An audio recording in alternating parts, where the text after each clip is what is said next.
The Artscape Theatre in Cape Town is concluding their Youth Month programme development with a bang. They'll be hosting a dance production that gives an opportunity to over 100 young performers from various schools in and around the mother city through a project called Borne Frees, Hear Our Voices. It's a generous opportunity that will see these dancers showcase their raw talent and, of course, express their dreams and concerns through the art of dance. All of this will be taking place from the 13th to the 15th of July. Now, Celeste Botha, a Borne Free production director, joins us from our Sea Point studios in Cape Town. Good morning to you, Celeste, and welcome to Morning Live. Good morning. Borne Frees, Hear Our Voices. I think Borne Frees in this country have always had the need to be heard, and it's always been important for us to hear their voices. But to hear their voices through dance, that's interesting. Yes, so we came up with the concept because of Borne Frees being the generation that was born after 1994, the apartheid era, and it's all about equality, hearing the youth's voices, and yeah. Take us through the various events and what we'll be seeing in terms of the production from the 13th to the 15th at the Artscape. So we've worked with a couple of schools all over the Western Cape, from the Western Cape Education Department, and it is each school, we pair up 2 schools and we go out to the schools and we choreograph and we work with them. So it is a theme throughout the show. There's no interval, so it just weaves from the one piece into the next.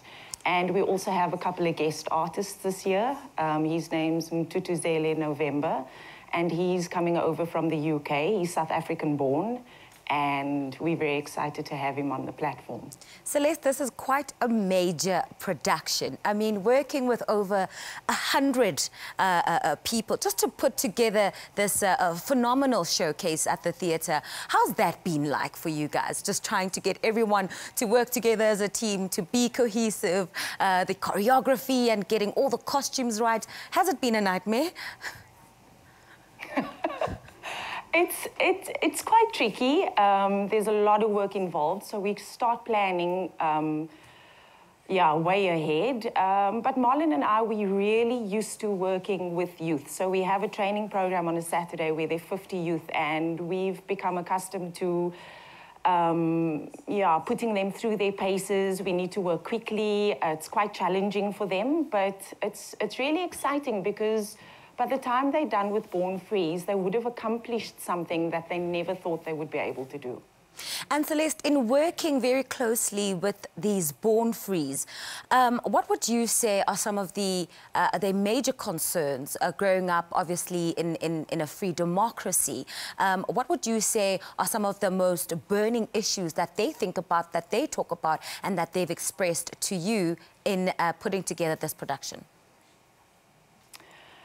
I think our biggest concern is a lot of the youth, they're really passionate about what they do, about dance. And I think one of the biggest concerns is that they're not sure if they can make a career out of it, if they can take it any further.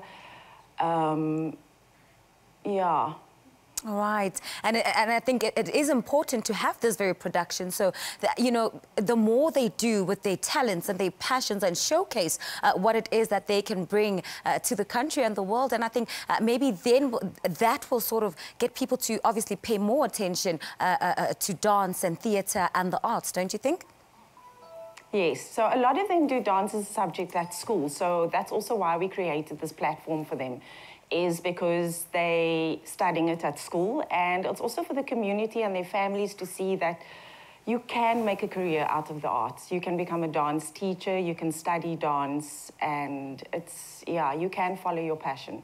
And so what happens to the pupils after this production? So after this production, it's, they would go back to their classes, and it would have been an exciting adventure for them. They make friends, their communities get to see what they're doing, We've got quite a lot of close ties with the school teachers. We often hear that the kids have improved a lot after Borne Frees, so it's challenging, but then once they're done with that, you know, they come out sort of on the upper hand, and it's, yeah. And are there any plans to expand this project? I mean, it's such a fantastic initiative. And I think, you know, just the children all over this country do deserve to have a platform such as yours that will help them be able to express themselves through dance or music or whatever it is that they've chosen as an art form. Yeah, I mean, I think what people don't realize is that art we're really busy changing lives. It changes people's lives. We've got some of our kids in our training program who've been part of gangs and they've left the gang. It's just, yeah, and if you change the life of a child, it will change the life of their parents, which will then just have a ripple effect into the community. So we are changing lives with arts. All right, so from the 13th to the 15th, Celeste, what can we expect? Where can we get our tickets? What are the times that we can expect to see the production on stage? So on the 13th and the 14th, it's at 7:30. It's just an hour-long, no interval. On Saturday, the 15th, it's at 4 o'clock. You can get your tickets at CompuTicket, any CompuTicket. And how expensive are they? Only 40 Rand. Only 40 Rand, and that is fantastic, Celeste. Thank you so much for joining us here on Morning Live. It is Celeste Botha talking to us about the latest production that will be showcased at the Artscape Theatre in the Mother City.